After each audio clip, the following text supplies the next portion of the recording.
দীর্ঘ বিরতির পর ফের মুখোমুখি হচ্ছে বাংলাদেশ ও তুরস্কের কূটনীতিকরা।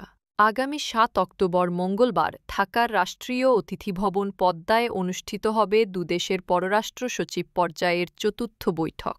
বাংলাদেশের প্রতিনিধিত্ব করবেন পররাষ্ট্র সচিব আসাদ আলম সিয়াম। অপরদিকে তুরস্কের প্রতিনিধি হিসেবে বৈঠকে যোগ দেবেন দেশটির উপ-পররাষ্ট্রমন্ত্রী বেরিস একিঞ্চি। তিনি ৬ অক্টোবর ঢাকা সফরে আসছেন এবং দুদিন অবস্থান করবেন।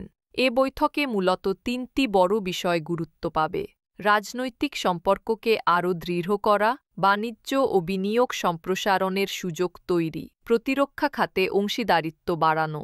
পররাষ্ট্র মন্ত্রণালয় সূত্রে জানা গেছে, সফরকালে একিঞ্চি অন্তর্বর্তী সরকারের প্রধান উপদেষ্টা মোহাম্মদ ইউনুস সহ বিভিন্ন মন্ত্রণালয়ের উপদেষ্টাদের সঙ্গে বৈঠক করবেন। এছাড়া তিনি বিএনপি, জামায়াতে ইসলামী এবং জাতীয় নাগরিক পার্টির এনসিপি নেতাদের সঙ্গেও আলাদা আলোচনায় বসবেন।